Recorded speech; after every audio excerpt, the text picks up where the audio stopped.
Okay, first of all, good to get a win. Never easy. That was a heck of a game. High level competition. Dolphins played a real good game, and our guys made a couple more plays. And I thought the grit, the mental toughness of our football team was on display throughout the game, in particular in the fourth quarter there. Deion getting his hands up, Deion Walker, and TB making that play, and then being able to seal the game. Good to see in a 4-minute offense there, get the yards we needed to put the game away with Matt and Reed and Cam going out there. That's a key situation to be able to put it away right there. And crowd was phenomenal, as it always is. Great to play at home in front of our fans. They're unique, and we love them. Couple first, so we've got Jimbo tying the franchise record for consecutive rushing touchdowns. Jackson Hall's in his first NFL touchdown. Great to see the smile on his face. And I already mentioned TB and Matt with the kick there. So a lot to work on. Kind of hit a little bit of a gap there in terms of scoring. Thought we were off to a great start, and then we shot ourselves in the foot a little bit there with the third or fourth drive, and should have come. I thought it should have been 17-7 at a minimum. We missed the field goal, and they went down and scored. So 14-14 at half, but our guys didn't blink. They were resilient. Coaches did a great job on all three phases and continued to adjust and make the adjustments we had to make. So with that, time is yours. Coach, do you feel like you guys effectively started hemming Tua in because they rolled him out maybe more than we're used to seeing, making some plays out on the perimeter? It seemed like you were able to hem him in a little bit more effectively in the second half. Yeah, I thought Bobby and the defensive staff made some adjustments. Still too many third down conversions where he was extending the play more than I would have liked to have seen, and so we got to look at that a little bit more, and the same with the red zone. But overall, making a big play like that, I thought defensively we felt like we were playing well, other than the first drive. I thought at halftime we were playing well. It was the third downs before the half, and then the third downs really after the half. It continued. But I thought first and second down, by and large, was pretty good. And it's a good offense, right? Explosive, but I thought we gave our offense the ball. Getting the ball to the offense, we just couldn't find a rhythm other than the first drive of the second half of on offense. So, but give Joe and those guys credit. You scored 31 points. And you seal the game in 4 minutes for the most part, so that's hard to do.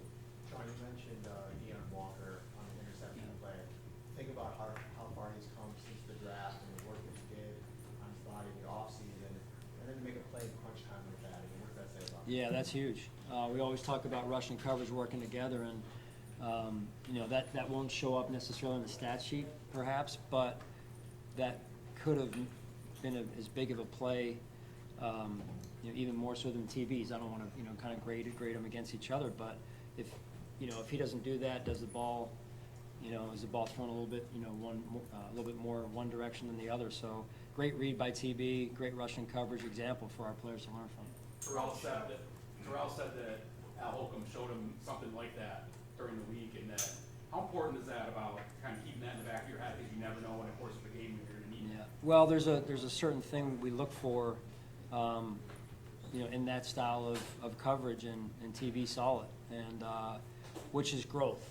Last week we had two examples of a similar type of indicator, and we didn't see it. So that's growth and development. That's what coaches are here for, and players have done a phenomenal job of being coachable, like TB in particular. Any health reports at this point? Don't have anything for you. No. Is there anything that Jackson Haas allows you guys to do offensively, being that he's such a good blocker in the run game, and we've seen him make a couple of good catches now? Yeah, it's great when these young players can come in and contribute and earn their spots and their roles. And he's very humble and comes to work every day. Extremely tough, hard worker, and it's good to see him contributing in both the run and the pass. So we'll see where it goes from here. Sean, you had Dalton make a big block on a play, and then you got Hawes making a big catch. So isn't that kind of messing up the narrative there of what these guys are, right? Yeah. Well, we got to go back and look at that now. we don't want to be too balanced. Sean, you mentioned the third downs and needing to still look at them from a defensive standpoint, but was there anything to the third and long that was particularly working for the Dolphins and why they were able to convert? Well, you know, again, what I remember from the game was the quarterback extending some of the plays a little bit longer than he should be able to, and then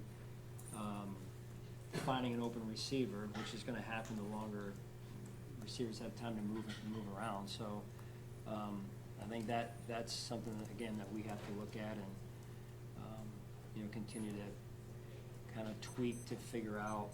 It's past my bedtime. I see you guys. Continue to figure out, especially with Ed not being available. So we'll see where that goes in the next week. But you know, we missed Ed inside, and you know, TJ's in there, Joey's out there, Greg's out there, Daquan's out there, and they're getting the quarterback to move. But the rushing coverage just have to time up a little bit better. So you know, but again, I tip my cap to the defense. They played their hearts out, played hard against a really good offense, and to say, hey, to really be able to kind of shine the light on probably the biggest problem area being that was third down. I mean, you know, last year we only got them in 8 third downs in the second game. I think tonight we had 15 third downs. We had 10 at halftime. So it's closing a team out, closing a drive out, and cashing in those situations. We've got to look at that. All right? Thank you, guys.